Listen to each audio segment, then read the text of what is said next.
The Happy Warrior Podcast. Conservative commentary on the news of the day from a more positive perspective.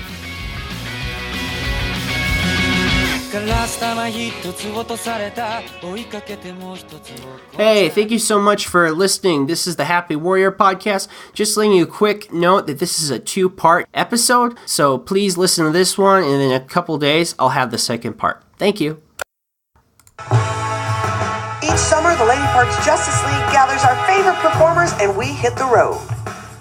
We're comics and writers and performers and activists who decided that we wanted to do something about this assault that's happening on reproductive rights and health.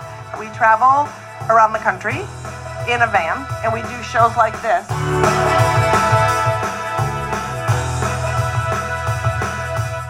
And after the show, we usually have a conversation with an abortion provider and activists who work on the ground. We did a little comedy show last night as a fundraiser, which was really awesome. And then today, during the time that the patients are being taken care of inside the clinic, Lady Parks Justice League people are out here. This summer, we're going out for 2.5 months. We're going to 8 cities to do Get Out the Vote drive and to do clinic work and to grow these communities. Our minivan was heard before it was seen. At 7:30 a.m., a group of brightly dressed feminists rolled up to the Sterling Heights location of Northland Family Planning Clinic, an independent abortion clinic in Michigan. Our packed minivan blared Beyoncé to overpower the chants from the stunned anti-abortion protesters and energize the enthusiastic clinic staff. The next 8 hours were spent painting fences, counter-protesting the antis, and getting to know the team of abortion providers and escorts. The sun was unforgiving, and the protesters unrelenting dogmatic, but we performed at max energy and passion. We are Lady Parts Justice League. For the uninitiated, Lady Parts Justice League is a grassroots, comedy-driven, pro-abortion organization founded by comedian and activist Liz Weinstead in 2015. They are a group of comedians and performers who use their art to raise awareness about the erosion of reproductive rights. Consequently, their style of comedy varies from staging counter-protests at fake abortion clinics to posting online memes about harmful legislation in the United States. Now, if you were to guess where this article comes from, just take a shot in the dark, what would you think? Would you think that this was a leftist political website? Or, I don't know, maybe even a comedy routine from a right-wing website about what the left is doing? Actually, it may surprise you to know that this is actually in a teenage magazine. It's a publication dedicated to teens. That is Teen Vogue. The article is called Lady Parts Justice League Fights Anti-Abortion Stigma with Humor. Subheadline, Yes, Abortion Can Be Funny. The article is a bit dated, July 18th, but I just recently became aware of it. I thought I'd bring this here with you. There's some other juicy parts here later on in the article. On each step of the tour, they reserve a few days, in their own words, to make SH bleep happen. They offer services as volunteers and allies for whatever clinic needs in a given moment. Sometimes this takes the form of performing manual labor for the clinic, recruiting and organizing volunteers, escorting or staging counter-protests, or just listening and learning from the people on the front lines of abortion politics. Since clinics can be the site of violence, the Lady Parts Justice League also aims to bring joy in the form of barbecues, giant parking lot hot tub parties, and more. Now, I read this first. I first heard about through the Daily Wire, which is one of my favorite websites. And they say that it's funny, but I've read it a couple times now. I watched the video that I shared here at the beginning, and I don't find it all that funny. I find it very sad and grotesque. The idea that abortion clinics are going to have hot tub parties and barbecues in the parking lot of abortion clinics, I mean, that's disgusting to me, that they make such light of such a serious thing. But I mean, this is a big thing. This is a push I've seen the last few years, is to normalize abortion in our culture, to make it funny, to make it just seem like any everyday thing.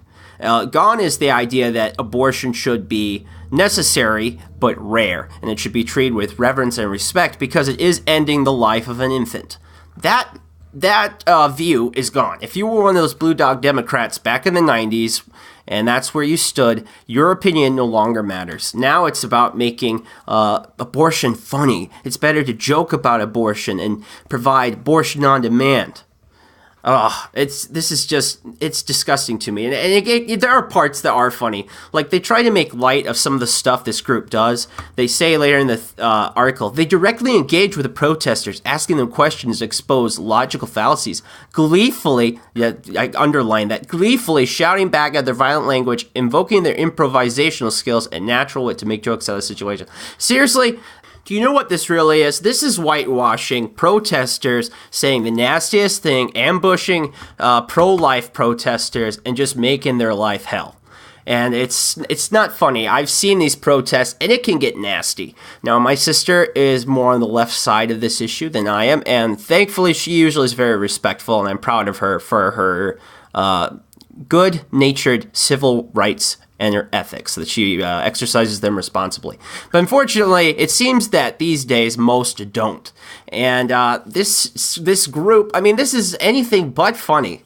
It just ignores all the problems that abortion has. If you're on the left and you want to take the issue of abortion seriously, you have to admit that there are big problems with it. There are big health problems. A lot of women are left permanently scarred and can't have children.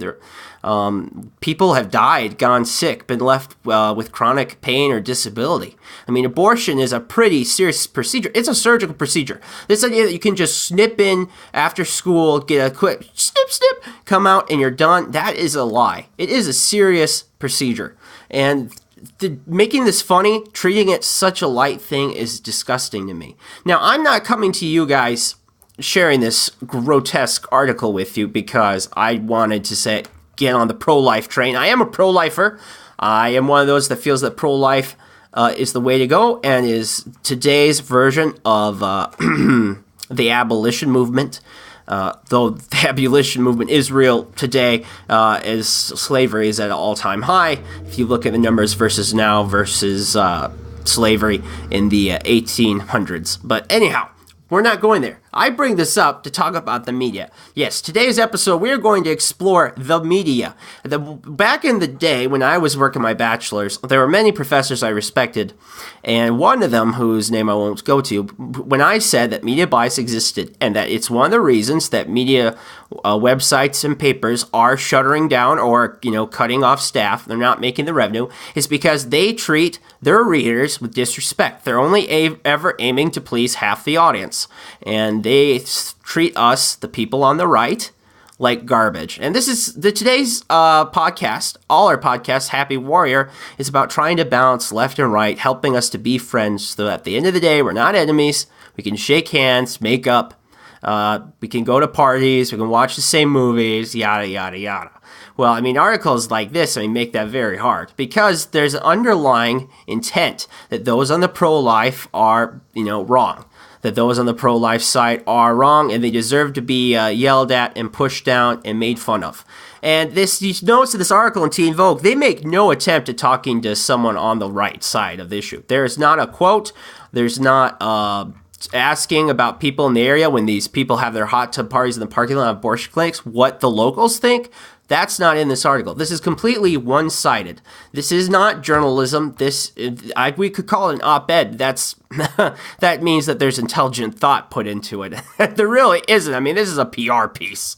And this is just one more example of the underlying psyche of those that are in media about people on the right.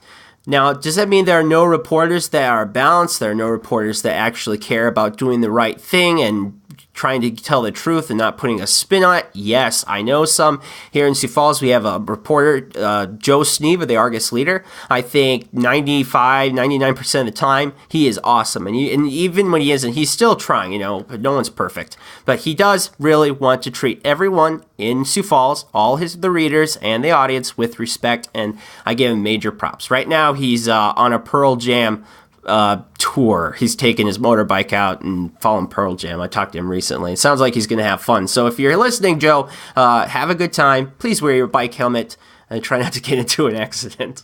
Now, the issue of abortion is a big deal. We learned a couple of years ago by the Center for Medical Progress, which was a nonprofit journalism group that went into abortion providers, conventions, met with people that do abortions. There was great undercover work. It was real undercover journalism. Now, I could get into how they were fined and the states tried to throw them in jail and prison for daring to speak out on the underside, the dark underbelly of the monster that is the organization Planned Parenthood. Well, one of the topics we learned from that is that Planned Parenthood, just skirting the law and sometimes breaking the law, sells body parts from abortions. Fetal tissue is the euphemism they like to use. They sell baby parts to different science firms and research companies and whoever else wants it. And sadly, in one of those videos that the Center for Medical Progress showed was that it is ridiculously easy to get baby parts and baby fetal tissue. Now, this next article, I'm still mixed. I shared it with my brother John, and we sat down and we talked about it for a good half hour, and we were left feeling like, I don't know how I feel about this exactly. Because I love research, I love the free market, I love science, I want our technology to move our society into the future and for the better. I think technology and the free market, when applied righteously and responsibly, is really what can progress our society. I think what will progress our society and help us to be better people isn't through forced government. Statism, fascism, communism, socialism, it does not work. It will not make people better. But our technology, our knowing better, I think that once people knew that smoking was ridiculously bad for you, our campaigns became successful and we were able to get people away from that. So I think technology is the way to go. So hear me out on this article and you guys can tell me what you think of it. This is from cnsnews.com. FDA acquiring fresh aborted baby parts to make mice with human immune systems. Now, I know that sounds like a Frankenstein article or something from The Onion, but it's true. They were taking fetal human tissues and planting them in immune-compromised mice to create chimeric animals that have a human immune system, and that is a quote from this article from the FDA.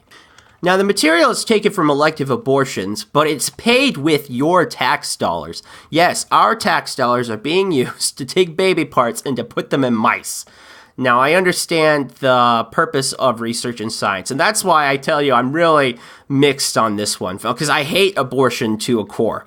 And using human tissue like that from babies is grotesque to me. But on the other side, I get the argument that we want to move science forward, and I mean, the parts are already being used. Why waste them?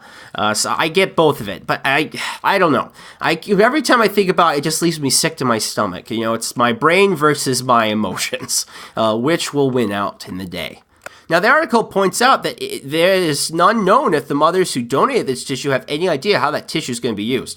Like, if you tell an American after, maybe they had to have an abortion for, the mom's life and safety, and she says, well, do you want to donate the material for science? And they say, oh, of course I do. Of course, I love science. I want science to move forward and to help other people, so maybe they don't have to deal with what I dealt with. Now, would they agree if they knew what that meant? I don't think so. That's the old conundrum where Americans sign off to be a cadaver for a medical school.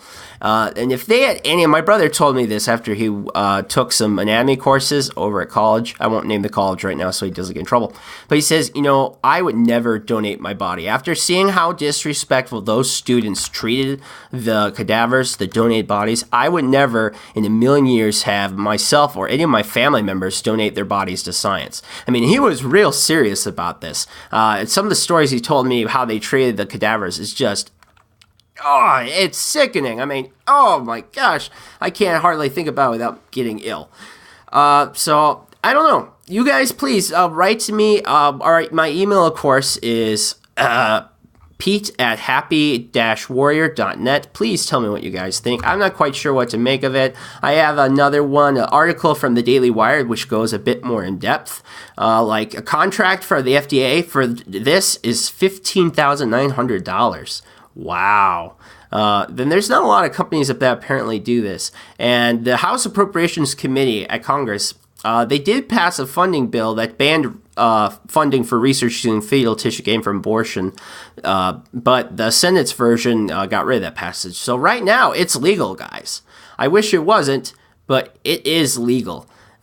We know this has at least been going on since 2012. Now, I know I spent a long time on this article, but I don't think I've seen any reporting on this anywhere. I just saw 2 articles, CNS News and then people that went from CNS News. And they were all sites on the right. No one is on the left or the mainstream media was willing to report on this big issue. It's a big news item. If I was running a local site, this would be on it because it's a big, important news item that's worth prioritization. So what other items do you think would be worth prioritization? Here's one, and I'm disgusted that we're only finding out about this now. So here it is. This one's from the Daily Wire, and it says, report after Assad reportedly gassed 1,000. Obama didn't answer British requests for responses for 3 days. Now, we know this new book is coming out that says that after this happened, Prime Minister at the time of Britain, David Cameron, called up the president, President Obama. It took him 3 days to get an answer back. And basically, Obama did nothing on that. Remember, Obama said back about the red line, we won't let them cross the red line. Well, guess what? The red line was crossed, and he did very little to nothing. It's just gross. I mean, Obama told Cameron that, I will consult Congress on the matter. Congress was on vacation. He wasn't going to talk to them. He wasn't going to do anything about it. And that's big news, right? You expect what the fetch? President Obama didn't do anything after 1,000 Syrians were killed when he said that there was a red line they wouldn't cross. Oh, that's important news, but you're not hearing that, are you? And I'll have further examples in this episode to prove my case that there is a severe attitude problem in the United States national media. And it isn't just the media. There's an article about here that Harvard, there was an op-ed in the Boston Globe. The professor of international political economy at Harvard University's Kennedy School of Government was basically saying that the Academy should blacklist any members of the Trump administration. Yes, we shouldn't allow any of those dang Reds. Oh, no, I meant Trump members to be in our university. We should ban them. They shouldn't be anywhere near our schools.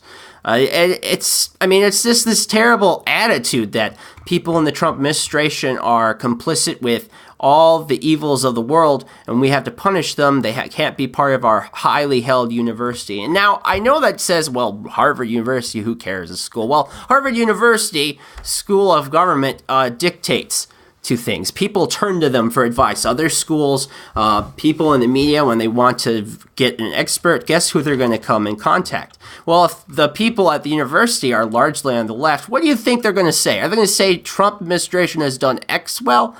No, that is very unlikely. And I'll go into another episode another day about the statistics of the people that vote Democrat versus Republican at any of our Ivy League universities, but we'll say that for another day.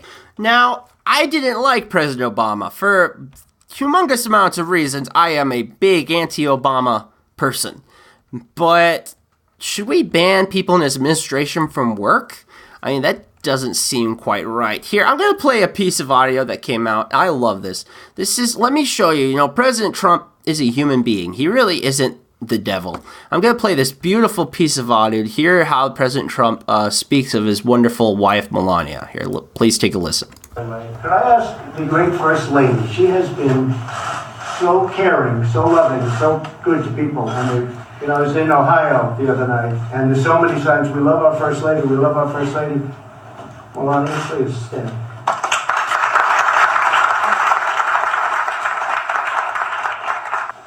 Now, I don't know about you, but that doesn't sound like a man that hates his wife.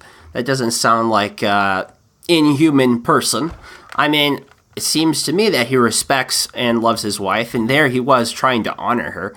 Now, does Trump have problems? Yes, we know Trump has a history, particularly with keeping the marriage bed in the marriage bed. But I mean, he's a human being. He's as human as any of us. He isn't some evil robot that took over the United States White House. He has a virus and it's spread through all his staff. And if we let them in here, it might get onto us too. It's just ridiculous, just silly. I also want to give President Trump credit. He just signed the National Defense Authorization Act, which is the first pay raise for U.S. soldiers in 9 years. It's a $717 billion package for national defense, and it'll be here in the next fiscal year. And it has pay raises that's divvied up among the Army, Navy, Marine Corps, Air Force. New stuff for jet fighters and 12 new battle ships and just some pretty cool stuff. So thank you, President Trump, for doing that. Thank you for Congress for making it happen. Our soldiers definitely need the pay raise. We should honor and we should take good care of our soldiers and our veterans. They don't get treated nearly well enough. And again, I want to, if any of you are listening, thank you once again for serving our great nation. So where do we go from here? So you're saying, Peter, what about Charlottesville? All those evil white ring, those white ring? All those evil white right-wing supremacists, those Nazis, those Klansmen. What about them, Peter? Huh? What about them? And here to tell us all about the story is a report from NBC News. But our top story, Charlotte, this new wave of protests there. And for the first time, a curfew was in effect overnight. Did it work? NBC's Gabe Gutierrez has the very latest for us again this morning. Hi, Gabe. Good morning. Savannah, good morning. This night was much more peaceful. The mayor imposed a midnight to 6 a.m. curfew to try and restore order, and the police did not strictly enforce it as long as protesters stayed peaceful. They did. And so while the violence has eased, now the debate is raging over whether local authorities should release videos of the death of Keith Scott. For a third straight night, demonstrators took to the streets in Charlotte, but overnight, no major violence after National Guard troops moved in, only sporadic clashes with police in tactical gear. Some protesters briefly closed down I-277. 2 officers were hurt, but unlike the past 2 nights when violence flared, this time marchers were mostly peaceful, some showing appreciation for the National Guard. That was from NBC News. Another great one that I've seen everywhere is from the AP. It says, Charlottesville anniversary, peaceful protests, few arrests. And I'll just read from the first couple paragraphs. Thousands of people wanting to send a message that racism is unwelcome in the United States gathered in a park outside the White House to protest at white nationalist rally on the anniversary of the deadly violence in Charlottesville, Virginia. In the end, fewer than 24 white nationalists showed up.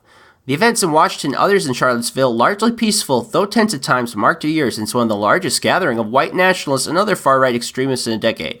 1 person was arrested in Washington on Sunday, and 4 others were arrested in Charlottesville. And here's one more. This one is the Charlotte Observer, and here's what it says. The headline is, Vigil, Marches Mark Anniversary of Deadly Far-Right Protest. A year after the deadly gathering of far-right extremists in Charlottesville, less than 24 white nationalists marched Sunday across from the White House. Their numbers dwarfed by thousands of counter-protesters, while the mother of a woman killed at last summer's protest said the country continues to face unhealed racial wounds. The events, largely peaceful though tense at times in Charlottesville and Washington, were part of a day of speeches, vigils, and marches marking the anniversary of one of the largest gatherings of white nationalists and other far-right extremists in a decade. So, what's the general vibe you get from those news articles? You get the idea that there was a Charlottesville rally, a few white supremacists showed up, and they were shut down by the Antifa with peace and love. They used the power of anti-racism to take them down. Peacefully, of course. Yeah, so if you have to do a bit more research, I give Daily Wire the applaud for pointing this out, but that is not the truth. Instead, here's what really happened. USA Today political reporter on the scene basically showed, and this Daily Wire summarized it well, that Antifa went after about anyone who crossed their path. The reporter had this bit here in Twitter about the Secret Service here. I'll just read it here.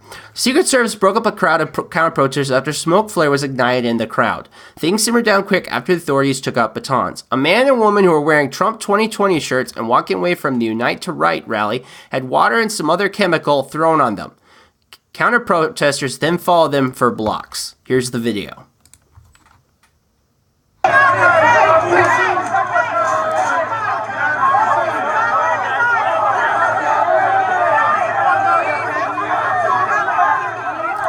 they're just on these guys' back. They're not letting them go.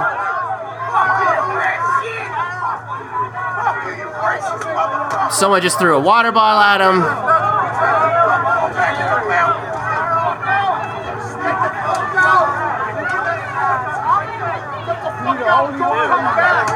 Yep, now they just got hit with something else. They're getting surrounded. Nope, just hit him again. Just hit him again. Yeah, that is actually what happened. The pair had to then run to police. Police got to them. Here's what the guy said. This is Crystal Hayes from the USA Today again. The man and woman wearing Trump shirts finally got to police. The counter-protesters pulled their hair, threw things at them, and poured water on their heads. They're now being escorted out of the area by police.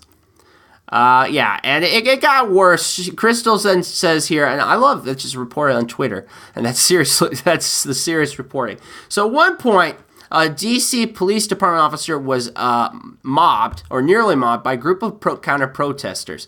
People started throwing things at him, shoving him, and kicking his motorcycle. It looks like another cop also got in the mix. Here's another tweet from her. A fairly large crowd of counter-protesters are gathered near the White House. F you, and she writes the word. This person keeps yelling at officers. Many are angry at officers here for protecting the white nationalists and keeping the crowd separated. It's nuts. It really was nuts. I mean, wow. I mean, they even got a confrontation with Secret Service. People came out and said they were threatening to punch Nazis, and they said they wanted to harm the president. It got so bad. NBC reporters, these are the people that are carrying water for the left. They love Antifa. They have Antifa posters next to their computers at work. I guarantee at least someone over there does. They were also accosted and attacked at the Antifa rally in Charlottesville, Virginia. I mean, that's just crazy. Anyone and everything that got in their way, they just kicked and attacked and swore at and threatened, and it was nuts. Does that sound like a peaceful protest to you? Does that really sound like a peaceful protest? Yeah, it was true. There was some white nationalists, less than 30. There were at most 30 white nationalists. How many Antifa showed up? Thousands. How many of those were violent? More than there were 30 white nationalists, I'll tell you that much. Now, am I saying the white supremacists that were at this rally, and I don't know all of them, there might be one, there's a reporter in there or someone that just kind of wanted to see what it was like from the other side. I don't know. But is that wrong? White supremacy is evil. It is antithetical. It is the opposite of freedom and the respect for the founding documents. It is evil, evil, evil to the core. So in no way am I justifying that. But these reports that basically want you to believe that was this movie rendition where they all sat and sung of peace and love, that's just not the truth. That is definitely the opposite of said truth. And that isn't what was being reported. I had to go to Daily Wire, who found the tweets of a USA Today reporter, and that's how we know about it. You won't get that from watching CNN. You won't get that from watching MSNBC. You may not even get it watching Fox News. Crazy, huh? Don't you think that's a news story worth reporting? But unfortunately, it goes against the narrative that they want you to believe. Now, it is clear that there are individuals that are willing to report on the craziness that is on the Antifa group. Antifa, short for anti-fascist. I mean, all of you know what Antifa is at this point. Basically, they are modern-day eco-terrorists. Not so much focus on the eco, though eco does come up. They're violent. They never allow their identities to be seen. Lots of swearing, lots of attacking, lots of pooping. I mean, just craziness. I have a story coming up from ICE that will blow your flipping mind. But let's take a quick break from all the serious talk and have some fun news. Okay, so I got some fishy stories for you today. The first is from The Rock. See, the Daily Wire here, fun report. The Rock went to an aquarium, and now animal rights activists are very angry. It has Dwayne The Rock Johnson, who took his children to, quote, fish jail, unquote, they say. Basically, Dwayne went to an aquarium. He played with the animals. He got to shake the hand of a beluga whale. That's awesome, by the way. I want to shake the hand of a shake the fin of a beluga whale. But people on social media, they just could not handle it. They went freaking crazy. Someone says, this animal needs to be back in the ocean. Another one says, stop spreading propaganda. The Georgia Aquarium takes animals from their native waters so they can be exploited for profit. These animals don't belong in tiny chlorinated pools. This is animal abuse. Oh man, I mean, I could go into about aquariums if they're good or not. That's up to you. That's not an issue I'm really into a lot. I just think that's cool, shaking the hand of a beluga whale. Here's a video of it's audio. Video for me, audio for you, of The Rock playing with a seal. Hey everybody, so we're here at the Atlanta Aquarium, and as all you guys around the world know, that I am one with creatures and animals and basically anything with a heartbeat. This is Katie, and I've been working with Katie for many, many years now. A little something special for you guys on the gram. I've taught Katie how to say my name. Well, okay, that's the inappropriate name. We don't want to share that, but that's just between us. Now, the appropriate name, here we go. World's sexiest man, DJ. Right. One more time. I love you. And last thing is, you're much bigger than Kevin Hart. Yeah, I know. That's awesome. I love that. That is so great. Okay, so The Rock is awesome. We all know that. That was established long ago. Haven't seen the Skyscraper movie yet because it looks ridiculous. Probably will see it one day. Here's another one. So the last time I reported with you, I talked about a man who stole a shark from an aquarium. His defense is he did it because he was worried for the creature. That's why he had a empty pushchair with him at the time. He was not an activist. He was an activist, not a criminal. And he claims he was just trying to liberate the sea creature or fears her welfare was being endangered by inadequate tank conditions. That's just crazy. Apparently, she, I think, has her own tank, and that's where she was planning to take them to. My words are getting all over the place. The shark's name. So the shark had a name. The shark's name was Miss Helen. That's an interesting name. It was one of 25 sharks being kept in large pools at Mr. Shan's home, along with an unknown number of crabs. Anyhow, it's just a bonkers story. So now we know why Miss Helen was taken, who was trying to save her. Now, I just want to put a thought out and ask all of you to please keep in your prayers all those people being affected by the fires this year. Even here in South Dakota, there was a fire near a hot springs, that's a town, vineyard. I think last time I read it, it was less than 5% contained, or about 5% contained. Here's a crazy story. Mendocino Complex Fire is now the size of LA, is the largest fire in California's history. It's huge. It's ravaged over 290,000 acres, which is the equivalent of 453 square miles. It'd make it roughly as big as the city of Los Angeles. The fire, and this was, when was this reported? Last week, August 7th? At that point, it was only 34% contained. Isn't that crazy? An area as large as Los Angeles, 453 square miles. That is nuts. I mean, that's hard. There are fires in Montana. My sister tries to tell me that they're worse. I don't know if that's true. The fires on fire policy isn't something I know a lot about, but I did want to talk about the issue. By the way, that article I just read was from the Daily Wire. There is a reason that these fires are worse, and it's not global warming. It's bad forestry policy. Basically, back in 2012, it was talked about how the Obama administration was finalizing a rule which would govern the management of 193 million acres of national forests and grasslands, establish a new blueprint to guide everything from logging to recreation and renewable energy development. That's from the Washington Post. Basically, the Obama administration added layers and layers and layers of bureaucracy that blocked any forest management.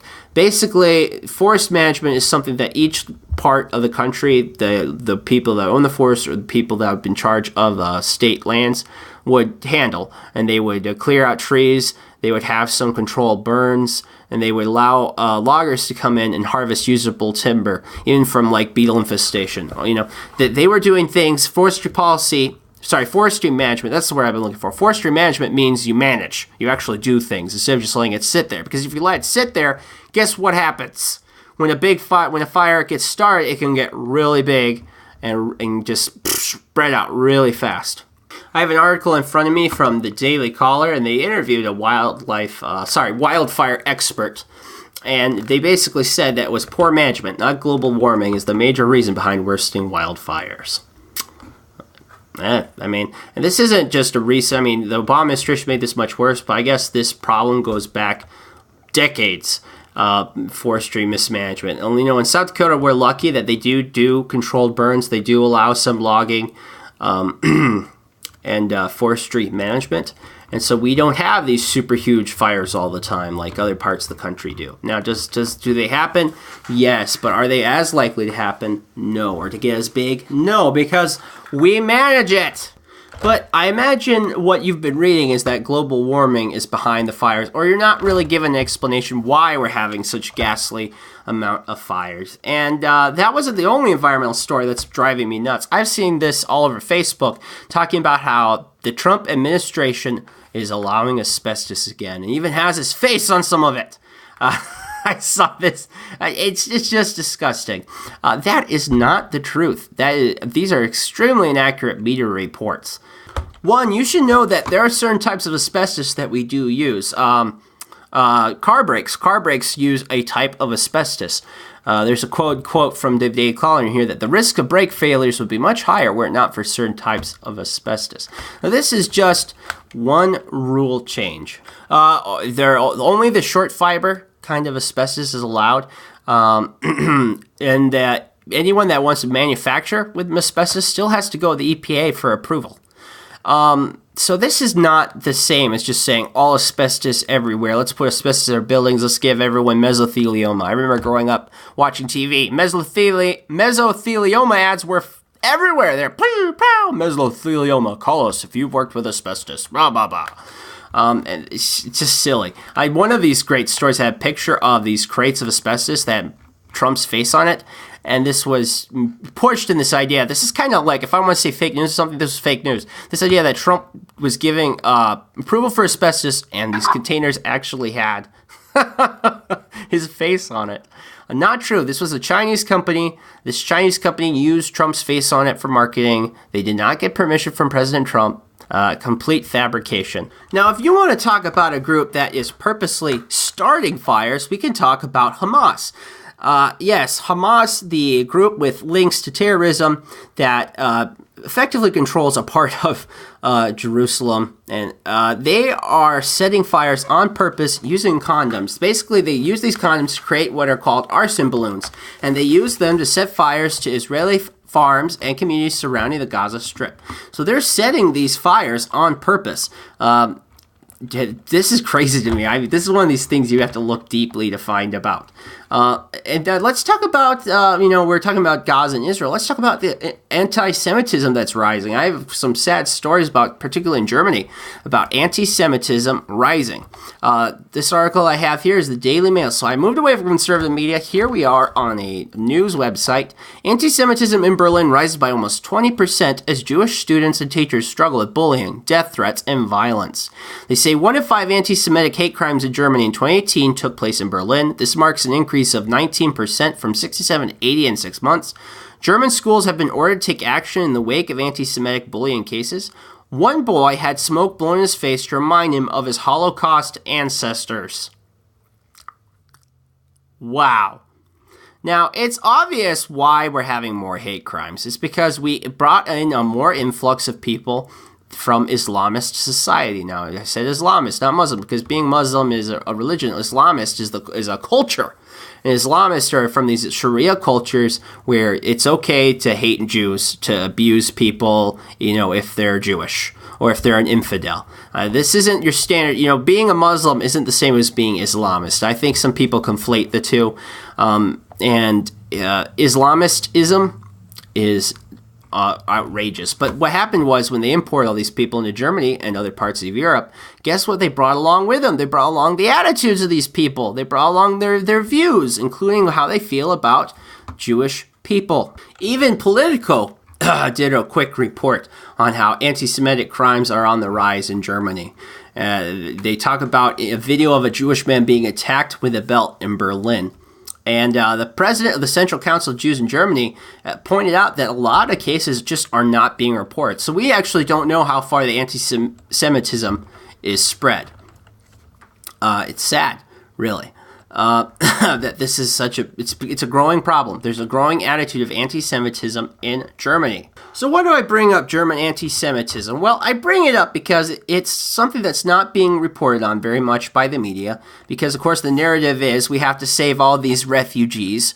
We have to ignore their cultural values, their political values. We have to ignore the societies that they came from. None of that matters.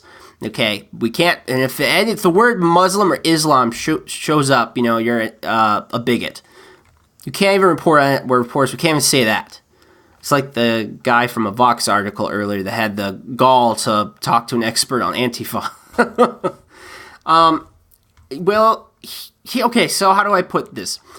All of you have heard the story of this guy at a compound in New Mexico teaching kids to shoot other kids, right? Is that what you've heard? I imagine that's what you heard. That is fake news. If there's a definition of fake news, that is it. That is not the truth. That is just messed up. Okay, here's what it was. It was an Islamic compound, guys. It was run by an Islamic man named Siraj Ibn Wahaj.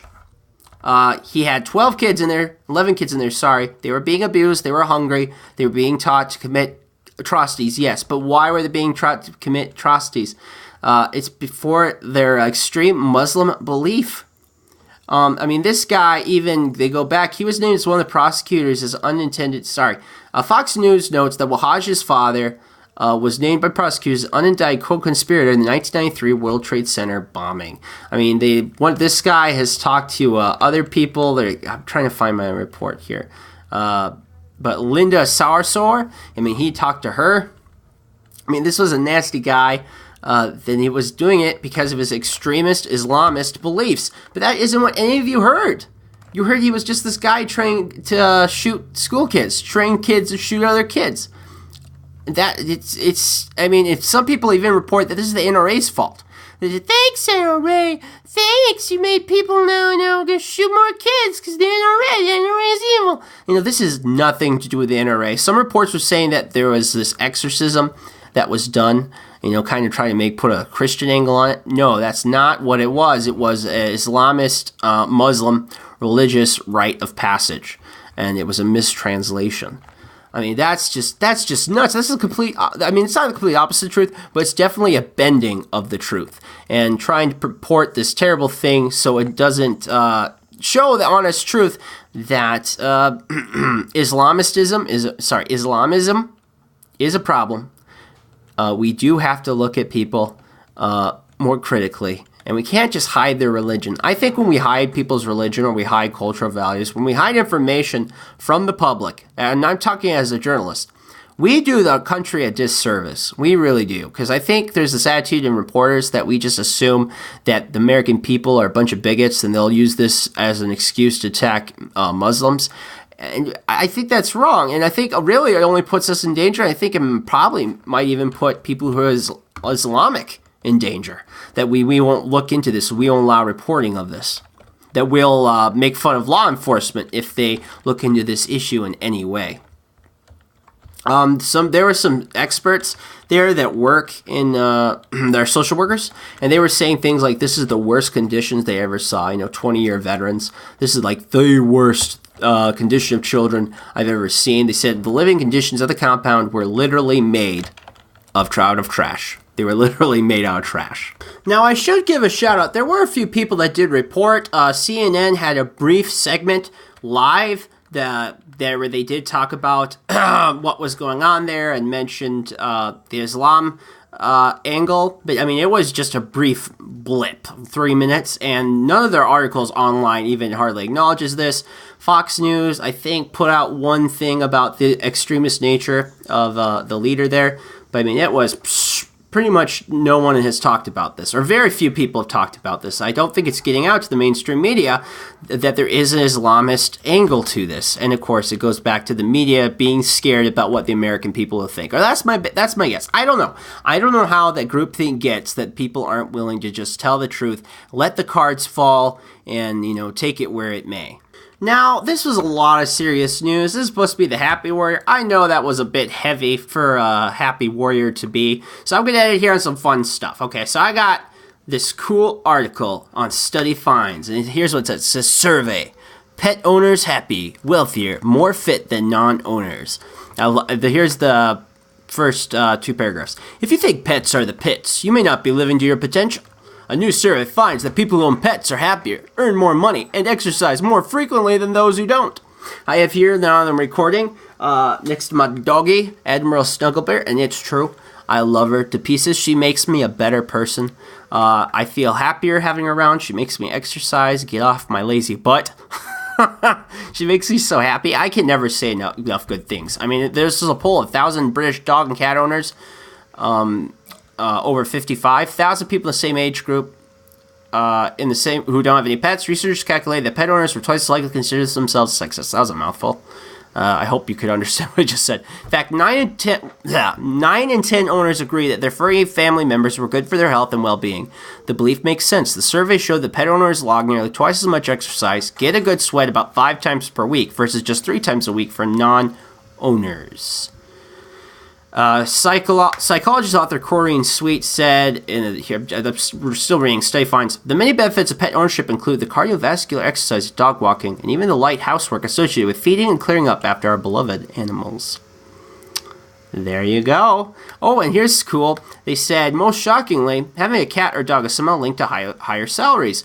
Pet-loving participants earn nearly $5,200 more per year than their counterparts. Which, if you've earned that extra cash, you should donate to me.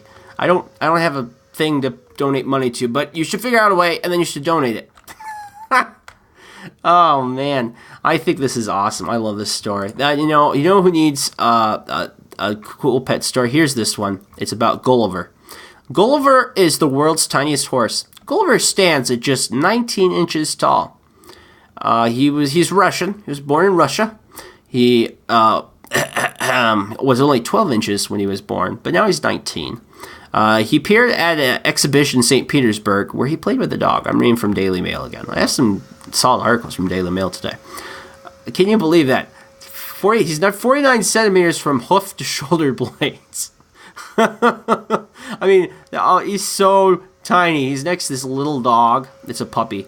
I mean, and it's not much bigger. I mean, my husky's bigger. I mean, he's bigger than Snugglebear, who's a small dog, but probably more like a medium-sized horse. It's like a medium-sized dog horse. Isn't that awesome? People are saying it is a miracle. Of course, he's named Gulliver after Gulliver's Travels, where there's a part with the Lilliputians, which are these tiny people. There's also a part in that book where he actually ends up being with giant people, and he's the tiny person. There's also another part with horses that tell him that he should walk around naked because that's natural. I love Gulliver's Travels. It is one of my favorite classic books. It has a lot of philosophizing. I just think it's funny. I probably like it for all the wrong reasons.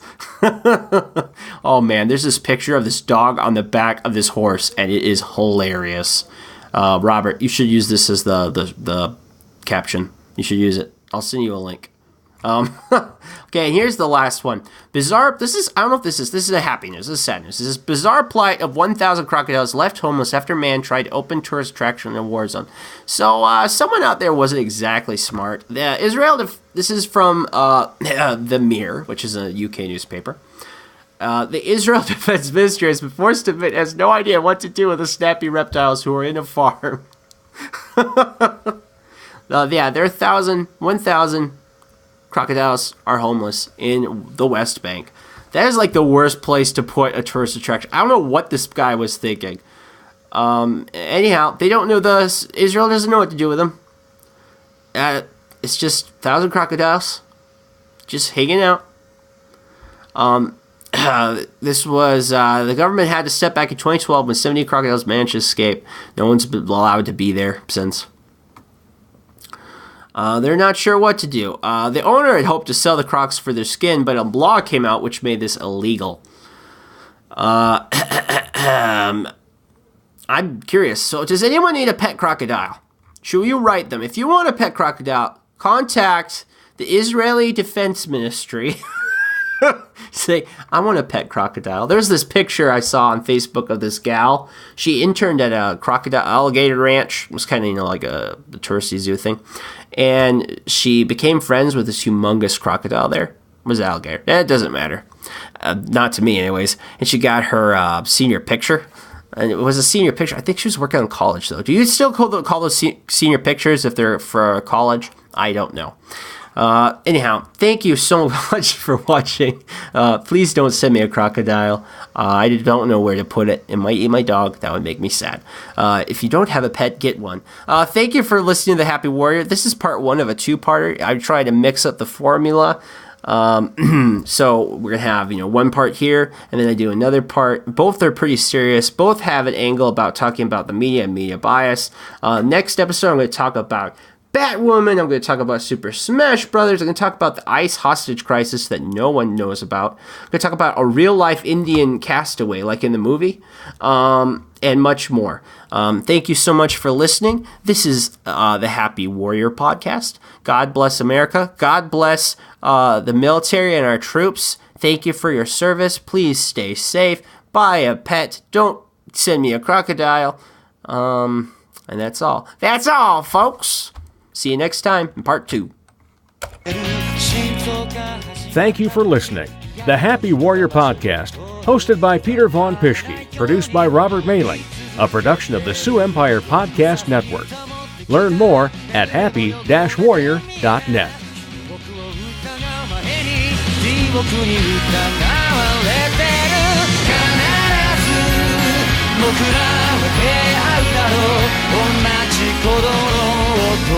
目印にしてここにいるよいつだって飛んでるからくたびれた理由が重なって揺れる時生まれた意味を知る存在が続く限り A production of the SiouxEmpire.com